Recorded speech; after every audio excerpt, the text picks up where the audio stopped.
Hey, shalom to the hopeful elect. First and foremost, I'd like to give all honor, praises, and glory to Yahweh, Bahashem, Yahweh Shai, Bahashem Rachakwadash. Double honors to the apostles and elders at Great Millstone who teach the truth and rule well. This is the brother Yatabia wa Allah coming back from the GMS SF Bay Area camp. And I got a quick lesson today. Lord's will, this is edifying. I just got a couple of scriptures pulled up. An exhortation on reading, okay? And seeing the day approaching, it's important to use all the tools in our arsenal, so to speak, our spiritual arsenal. And one of those tools is reading. All right, I did a lesson yesterday on the trial of a man. It goes into his reasoning, and you learn how to reason through wisdom. And, knowledge and wisdom shall be the stability of our times. And, part of how to get that knowledge and wisdom is to get it out of the book. Okay? There's and it's a special spirit behind reading out of the book specifically. Not just going to the BLB, not just listening, to people read the scriptures, but actually reading for yourself. All right, it's a deeper connection. Okay. Now I'm gonna start with this. This is Revelation 1:3. It says, "Blessed is he that readeth." Okay. Now you're blessed when you read, and I remember this from one of the elder brothers in our camp, the brother Kanak. He always, he's always big on forming habits, and even if it starts out small, so to speak, baby steps and setting yourself a goal daily, and it's like, for example, I have a goal to read 3 to 5 chapters a day, but setting that goal, that target point to where, okay, you read the 3 chapters, and that's just an example. It could be 5, whatever your goal is, and then once that's done, basically you hit your target. All right, and usually what end up happening is over the course of days, weeks, months, you end up reading more, especially when you're into a story, going into the history, you get all into it, then you end up reading more. All right, but the point is set those targets, okay?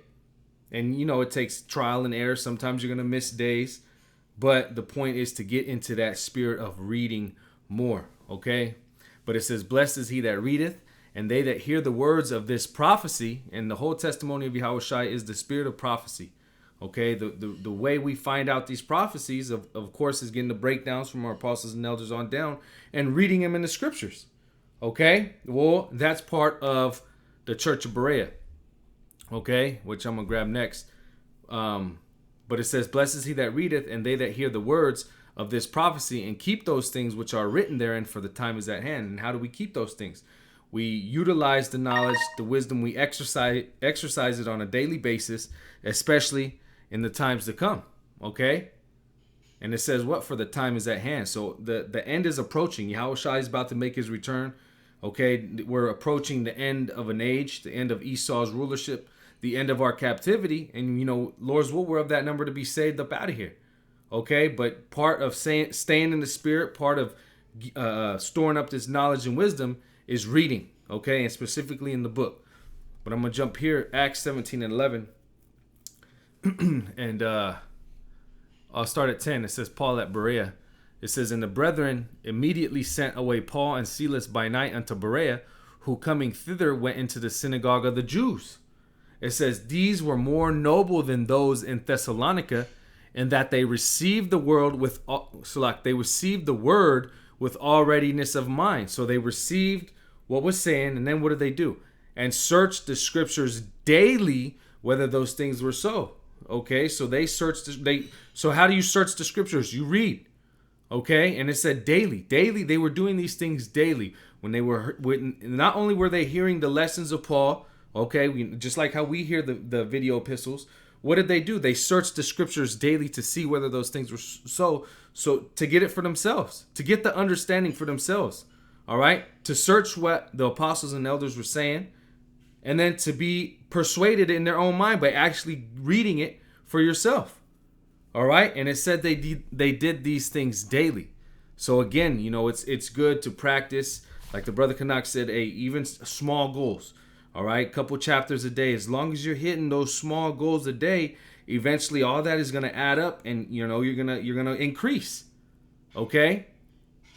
Sooner or later, a couple weeks have gone by, you've read, the whole New Testament. Another week, you read the Apocrypha. A couple months after that, you read the Old, just everything adds up. And then you constantly rereading because, hey, the scriptures are likened unto living water. So there's always, you might have read a scripture before, but then it's been a while, and then you read it, and then, hey, the understanding is increased.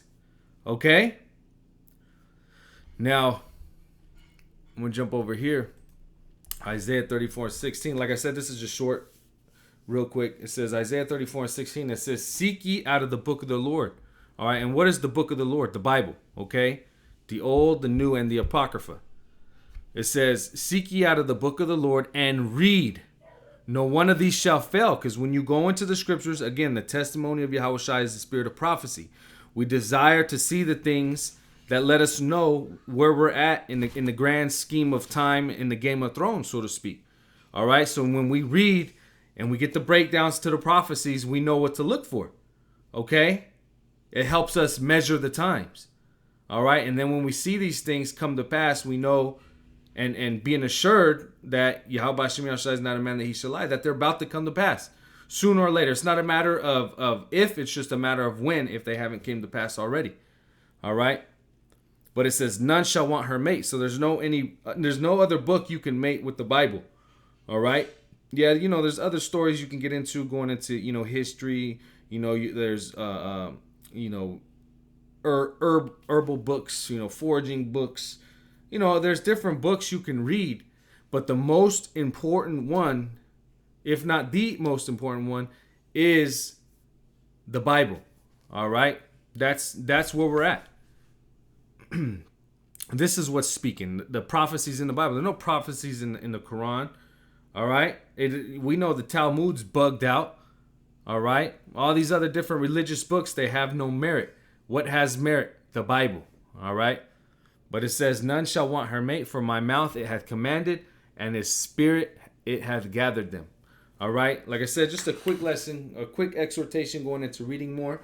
We all need to exercise reading more and building this relationship. One of the spiritual, weapons we have in our arsenal is to read.